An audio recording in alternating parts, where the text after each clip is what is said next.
اعوذ باللہ من الشیطان الرجیم بسم اللہ الرحمن الرحیم الحمد للہ رب العالمین والصلاة والسلام علی اشرف الانبیاء والمرسلین وآلہ الطیبین الطاہرین المعصومین۔ 14ویں روزے کی دعا۔ بسم اللہ الرحمن الرحیم اللہم لا تواخذنی فیہ بالعثرات وأقلنی فیہ من الخطایا والہفوات ولا تجعلنی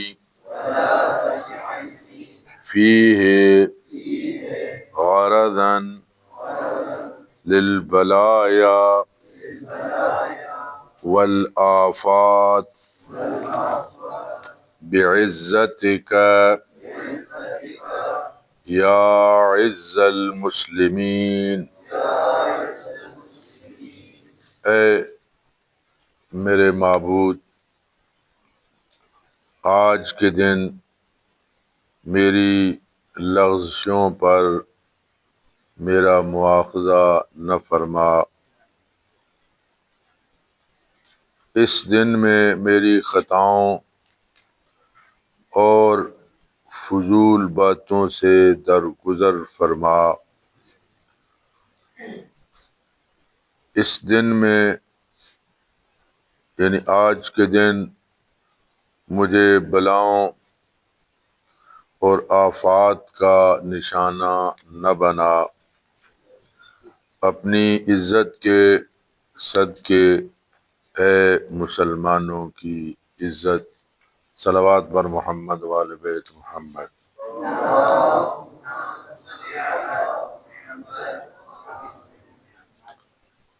یہ پہلے دو جملے اللہم لا تواخذنی فیہ بالعثرات اور وَأَقِلْنِي فِيهِ مِنَ الْخَطَايَا وَالْحَفَوَاتِ، یہ مطلب کے لحاظ سے تقریباً قریب ہیں، ان کو اکٹھا ہی بیان کریں گے۔ لغزش، گناہ، معصیت، اثرات، ٹھوکر کھانا، پھسل جانا۔ ارشاد پروردگار ہوتا ہے ربنا لا تواخذنا ان نسینا او اخطانا، اے ہمارے پروردگار، ہم سے جو بھول چوک ہو گئی ہے تو اس کا ہم سے مواخذہ نہ کر۔ اس آیے مجیدہ میں خطا نسیان کی صورت میں عفو، مغفرت اور طلب کی دعا کی جا رہی ہے، طلب مغفرت۔ کون سی لغزش، میری کس لغزش کا مواخذہ نہ فرما؟ جو بھی گناہ مجھ سے سرزد ہو، وہ زبان کی لغزش ہو، نگاہ کی لغزش ہو، دل کی لغزش ہو، نیت کی لغزش ہو۔ بندہ روزے دار ہے لیکن غیبت کر رہا ہے، روزے کی حالت میں ہے، زبان محفوظ نہیں ہے، جھوٹ بول رہا ہے، نماز بھی پڑھ رہا ہے لیکن ریاکارانہ طور پر، خلوص کے ساتھ نہیں۔ یہ ساری لغزشیں ماہ مبارک جو مغفرت کا مہینہ ہے، توبہ کا مہینہ ہے، استغفار کا مہینہ ہے، یہ اپنے گناہوں میں اضافہ کر رہا ہے۔ وَأَقِلْنِي فِيهِ الْخَطَايَا وَالْعَفْوَاتِ، میری خطاؤں سے، غلطیوں سے درگزر فرما، چاہے شعوری طور پر مجھ سے سرزد ہوئی ہیں یا غیر شعوری طور پہ۔ آپ ہر شب جمعہ کو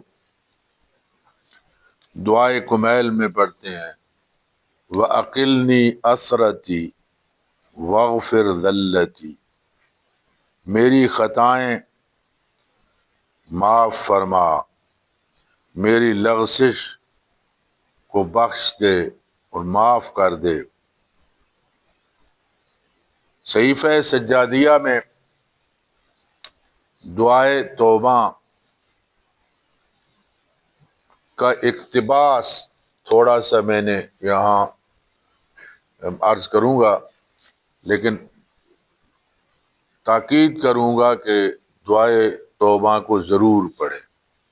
صحیفہ سجادیہ کی جو دعائے توبہ ہے، یہ ذہن میں رکھتے ہوئے کہ معصوم جب بھی استغفار کرتے ہیں، جیسے پیغمبر خاتم صلی اللہ علیہ وآلہ وسلم کے بارے میں ہے، جب کسی محفل میں جاتے تھے تو پہلے 70 مرتبہ استغفار کرتے تھے۔ یا باقی ائمہ کے بارے میں کہ اگر وہ، یا دعائے کمیل کو آپ دیکھ لیں، باقی دعاؤں کو دیکھیں تو یہ گناہوں سے مغفرت نہیں ہوتی، یہ اس ذات کی عظمت کے سامنے اپنے آپ کو، جیسے کہ امیر المومنین کے جملے ہیں کہ ما عبدنا کا حق کا عبادتک، یعنی کثرت سے عبادت کرنے کے باوجود یوم و لیلہ میں 1051 رکعت نماز اور باقی عبادتیں الگ، فرماتے ہیں ما عبدنا کا حق کا عبادت، جو تیری عبادت کا حق تھا وہ ادا نہ ہوا۔ یہ ہستیاں جتنی عبادت کر رہی ہیں پھر بھی اس کو کم سمجھتی ہیں، اور توبہ بسا اوقات گناہوں کی مغفرت کے لیے، بسا اوقات درجات کی بلندی کے لیے، بسا اوقات اس خالق کی عظمت کے لیے، اور یہ بھی ممکن ہے لوگوں کو بتایا جائے کہ کس طرح اپنے مالک سے راز و نیاز کرنی ہے۔ میں نے ایک عالم دین سے سوال کیا دعائے کمیل کے بارے میں، اس کی سند کے بارے میں کیا آپ کا نظریہ کیا ہے؟ 2 جواب مجھے ملے۔ ایک جواب ملا کہ یہ لفظ بتاتے ہیں کہ یہ معصوم کا کلام ہے، غیر معصوم کا نہیں ہے، اور کہا میں اس لیے دعائے کمیل پڑھتا ہوں کہ میں اپنے رب سے ایسی گفتگو نہیں کر سکتا، میرے پاس ایسے الفاظ نہیں ہیں جو معصوم نے الفاظ بیان کیے ہیں۔ گویا معصوم تعلیم بھی دیتی ہیں کہ تم نے اپنے رب سے راز و نیاز کیسے کرنی ہے۔ فرمایا میرے مالک، میں عاجزانہ صورت میں تیرے سامنے کھڑا ہوں، اور اس عجز و انکساری سے میری آنکھیں زمین میں گڑی ہوئی ہیں، تیری عظمت کے سامنے میں نے سر جھکا لیا ہے، میں نے اپنے سارے راز، یعنی اپنے سارے گناہ تیرے سامنے کھول کے رکھ دیے۔ ارشاد یہی ہوتا ہے کہ انسان جب توبہ کر رہا ہو، استغفار کر رہا ہو، اپنے گناہوں کو شمار کرے، یہ گناہ مجھ سے سرزد ہوا، یہ گناہ سرزد ہوا، عاجزی سے اپنے وہ گناہ جس کا تو مجھ سے زیادہ حساب رکھتا ہے، میں تیرے سامنے ذکر اس لیے نہیں کر رہا کہ میرا مالک تجھے معلوم نہیں، مجھے یقین تجھے معلوم ہے، ایک ایک گناہ کر کے میں وہ شمار کر رہا ہوں تیرے سامنے۔ اے میرے معبود، اگر تو ان گناہوں پہ مجھے عذاب دے تو یہ تیرا عدل ہے، تو عذاب دے گا تو تیرا عدل ہوگا، اور اگر درگزر کرے گا تو تیرے لیے کوئی بڑی بات نہیں ہوگی اگر مجھے معاف کر دے گا، اس لیے کہ تو وہ رب کریم ہے جس کے نزدیک بڑے بڑے گناہگار تیرے دربار میں آئے، انہوں نے توبہ کی اور تو نے ان کو بخش دیا، تیرے لیے بخشنا کوئی بڑی بات نہیں۔ اللہم فصل علی محمد وآل محمد، اے اللہ محمد و آل محمد پر رحمت نازل فرما اور اپنی بخشش مغفرت میں پروردگارہ مجھے شامل کر لے، میں نے اپنے آپ کو خاک کے اوپر گرا دیا ہے، اور میرا مالک میں تیرے سامنے ہوں، تیرے سامنے التجا کرتا ہوں، اپنی رحمت کے دامن سے مجھے ڈھانپ لے، پردہ پوشی کر لے، جس طرح تو نے مجھ سے انتقام نہیں لیا، فوری طور پہ لے سکتا تھا، جب میں برائی کا ارتکاب کر رہا تھا تو میری گرفت کر سکتا تھا، تو سریع الحساب بھی ہے، شدید العقاب بھی ہے، وہ کر سکتا ہے، لیکن تو نے صبر و حلم سے کام لیا، بردباری سے کام لیا۔ اے اللہ مجھے اپنی اطاعت میں میری نیت کو استوار کرنے اور عبادت میں بصیرت کو قوی کرنے اور مجھے ان اعمال کے بجا لانے کی توفیق عطا فرما جن کے ذریعہ تو میرے گناہوں کی کثافت کو دھو ڈالے اور میرے سارے گناہ معاف کر دے، اور جب میں اس دنیا سے اٹھوں پروردگارہ تو تیرے دین اور تیرے نبی کے آئین پر اٹھوں۔ میرے معبود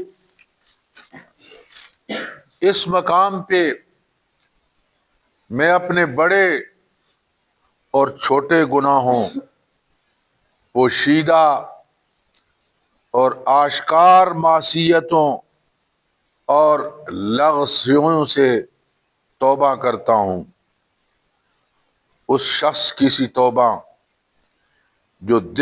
جس کے دل میں معصیت کا خیال بھی نہ ہو اور گناہ کی طرف پلٹنے کا تصور بھی نہ ہو۔ میں تیرے دربار میں حاضر ہوں، میں دوبارہ گناہوں کی طرف نہیں پلٹوں گا۔ پروردگارہ تو نے اپنی کتاب میں فرمایا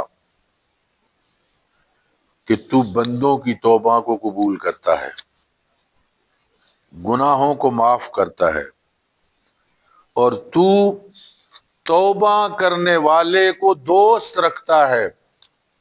پروردگارا، میں تیرے دربار میں توبہ کے لیے حاضر ہوں، میری توبہ قبول فرما، اور جیسا کہ تو نے وعدہ کیا ہے جو توبہ کرے گا میں اس کے گناہوں کو معاف کر دوں گا۔ اور پروردگارا، تو نے اپنے ذمے لیا ہے، وعدہ کیا ہے کہ جب تو توبہ کر لے گا میں اپنی محبت کو تیرے لیے ضروری قرار دوں گا۔ پروردگارا، مجھے اپنی محبت عطا فرما، اور میں وعدہ کرتا ہوں تیرے دربار میں، میرا مالک، تیرے ناپسندیدہ امور اور باتوں کی طرف رخ نہیں کروں گا، اور اقرار کرتا ہوں کہ قابل مذمت چیزوں کی طرف رجوع نہیں کروں گا، اور عہد کرتا ہوں کہ تیری نافرمانی کو یکسر چھوڑ دوں گا۔ یہ الفاظ فقط سننے کی حد تک نہیں ہے، ہمیں ان کا عملی جامہ پہنانا ہے۔ ایسا نہ ہو کہ ماہ مبارک رمضان گزر جائے اور ہماری حالت وہی رہے جو اس ماہ مبارک سے پہلے تھی۔ اے میرے اللہ، میں نے تیرے سامنے توبہ کی، لیکن اس توبہ کو برقرار رکھنے کے لیے تیری مدد کی ضرورت ہے۔ میرا مالک، میں تیری نگرانی کے بغیر توبہ پر قائم نہیں رہ سکتا، تیری طاقت اور قوت کے بغیر گناہوں سے نہیں رک سکتا۔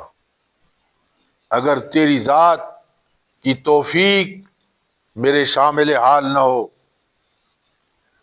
پروردگارا مجھے ایسی قوت اور طاقت عطا کر کہ میں نیکیاں کرنے پر ثابت قدم رہوں، اور میں گناہوں سے دور رہوں، اور ہمیشہ تیری رضا کے لیے کام کروں، اور تیری محبت کی حدود سے کبھی باہر نہ جاؤں۔ پروردگارا، میں شرمندہ ہوں، میں رسوا ہوں، گناہوں نے مجھے رسوائی کے مقام پہ کھڑا کر دیا ہے، اور اگر میں چپ رہوں تو میری جگہ پہ بولنے والا کوئی نہیں، اور اگر وسیلہ لاؤں تو میں شفاعت کا حقدار نہیں۔ رحمت نازل فرما محمد و آل محمد پر، اور اپنے کرم اور بخشش کو میری خطاؤں کا شفیع قرار دے، اپنی بخشش کو، اور اپنے فضل سے میرے گناہوں کو بخش دے۔ بار الہ، اگر تو نہیں بخشے گا عذاب سے بچانے والا کوئی نہیں۔ تیری قوت، تیری طاقت ہی ہے کہ جو پناہ دے، تیرے ہاں میری سفارش کرنے والا کوئی نہیں، فقط تیرا فضل ہے جس سے مجھے حوصلہ ہوتا ہے، اور میرے اللہ اپنے فضل سے، اپنی عنایت سے تو میرے اوپر رحم فرما۔ خدایا، جب تو نے توبہ کا حکم دیا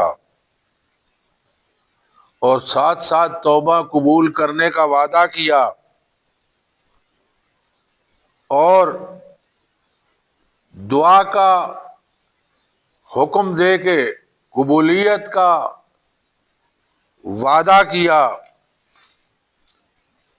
تو پروردگارہ میں آ گیا ہوں تیرے دربار میں تیرے حضور حاضر ہوں، میری توبہ کو قبول فرما اور اپنی رحمت سے مجھے نا امیدی کے ساتھ نہ پلٹا، تو گناہ گاروں کی توبہ قبول کرنے والا ہے۔ آپ دعائے کمیل کے وہ جملے ہر شب جمعہ کو پڑھتے ہیں، یا سریع الرضا اغفر لمن لا یملک الا الدعاء، اے اپنے بندوں پہ جلدی راضی ہو جانے والے اللہ، بخش دے اس کو جو سوائے دعا کے اور کسی چیز کا مالک نہیں۔ تو جو چاہے کر سکتا ہے، یا من اسمہ دوا و ذکرہ شفا، تیرا نام ہر بیماری کی دوا، تیرا ذکر شفا، و طاعتہ غنا، جو تیرا مطیع ہو گیا وہ دولت مند ہو گیا۔ ارحم مر راس مالہ الرجا، رحم فرما اس بندے پر جس کا کل سرمایہ امید ہے۔ وسلاحہ البکا، اور جو تیرے دربار میں فقط گریا کر سکتا ہے، اپنے گناہوں پہ رو سکتا ہے، میرے اوپر مہربانی فرما۔ تیسرا عنوان، ولا تجعلنی فیہ غرضا للبلایا والآفات، پروردگارا تو مجھے بلاؤں کا، آفات کا نشانہ نہ بنا۔ سورہ بقرہ کے اندر ارشاد ہوتا ہے وَلَنَبْلُوَنَّكُمْ بِشَيْءٍ مِّنَ الْخَوْفِ، ہم ضرور بے ضرور تمہاری آزمائش کریں گے، تمہارا امتحان لیں گے۔ وہ بھوک سے بھی ہو سکتا ہے، جان و مال کی کمی سے بھی ہو سکتا ہے، اور ثمرات کی کمی سے بھی ہو سکتا ہے۔ ہم تمہارا امتحان لیں گے۔ فرمایا امتحان، آزمائش، یہ انسان کو اعلی مقام تک پہنچانے کے لیے ہوتی ہے۔ امیر المومنین علی ابن ابی طالب صلوات اللہ وسلامہ علیہ فرماتے ہیں ان البلاء اسرع الى المؤمن المتقی من المطر الى قرار الارض، متقی مومن کی آزمائش کی رفتار بارش کے زمین پر پڑنے سے زیادہ ہوتی ہے۔ جس طرح بارش زمین پہ پڑتی ہے، اس طرح مومن پر امتحان اور آزمائش کے قطرات زیادہ ہوتے ہیں۔ امام محمد باقر علیہ الصلوۃ والسلام کا ارشاد ہے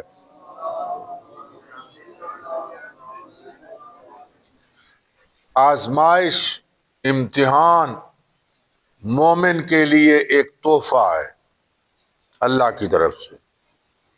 جس طرح کوئی شخص گھر سے باہر جاتا ہے یا کوئی باہر سے آتا ہے تو وہ گھر والوں کے لیے تحائف لے کے آتا ہے، فرمایا یہ امتحان، یہ آزمائش ایسا ہی تحفہ ہے۔ امام موسیٰ کاظم علیہ الصلوۃ والسلام کا ارشاد ہے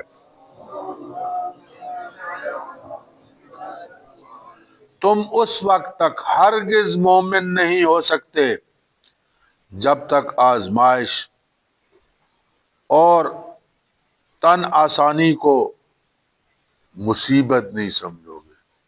تن آسانی کیوں؟ آزمائش کے وقت صبر کی عظمت، تن آسانی کے وقت جب انسان راحت و آرام میں ہوتا ہے، یاد خدا سے غفلت زیادہ ہو جاتی ہے، لہذا تکلیف ہوتی ہے تو خدا یاد رہتا ہے۔ جب مصیبت، جب نعمتیں زیادہ ہوتی ہیں تو خدا کو بھول جاتا ہے۔ اور امام صادق علیہ السلام نے فرمایا مومن پر 40 راتیں نہیں گزرتی مگر اسے کوئی نہ کوئی ایسا امر لاحق ہوتا ہے جو اسے غمگین کر دیتا ہے۔ اور امام موسیٰ کاظم علیہ الصلوۃ والسلام کا ارشاد ہے مومن کی مثال ترازو کے 2 پلڑوں کی طرح ہے، جس قدر ایمان اضافہ ہوتا جائے گا ایمان میں اس قدر آزمائش میں بھی اضافہ ہوگا۔ جن کا ایمان زیادہ تھا ان کا امتحان بھی زیادہ تھا، ان کی آزمائش بھی زیادہ تھی۔ انبیاء، اولیاء، ائمہ، اوصیاء کا سب سے زیادہ اللہ کی ذات نے امتحان لیا، اور پھر فرمایا ہر شے کے لیے آفت ہوتی ہے،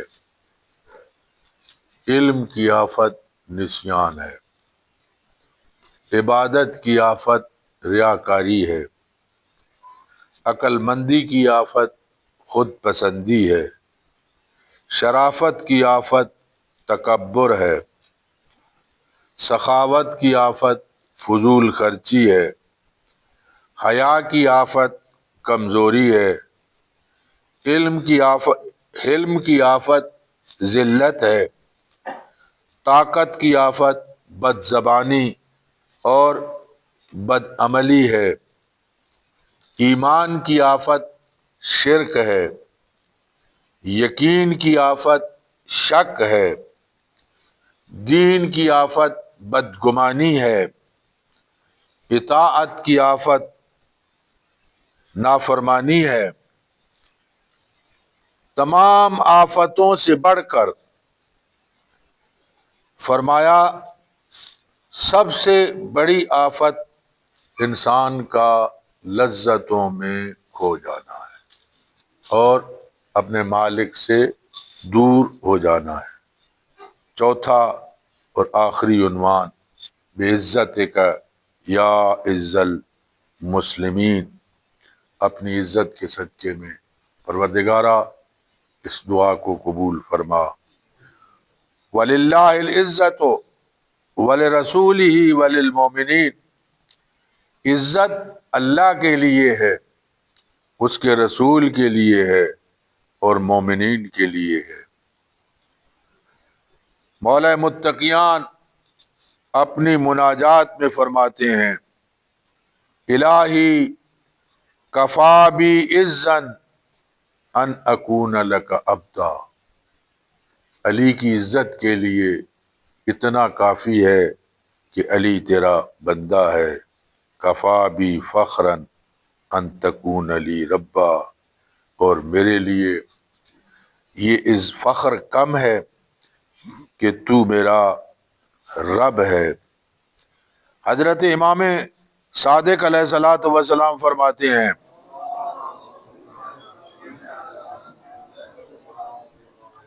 جو چاہتا ہے بغیر قبیلے، بغیر مال، بغیر سلطنت کہ مجھے عزت ملے تو وہ معصیت کی ذلت سے نکل کر اللہ کی اطاعت میں آ جائے۔ اطاعت پروردگار میں مومن کے لیے عزت ہے۔ اللہ تعالیٰ کی ذات ہم سب کو اللہ کی اطاعت میں زندگی گزارنے کی توفیق عطا فرمائے۔ وآخر دعوانا الحمدللہ رب العالمین، وصلی اللہ علی محمد وآلہ الطیبین الطاہرین المعصومین۔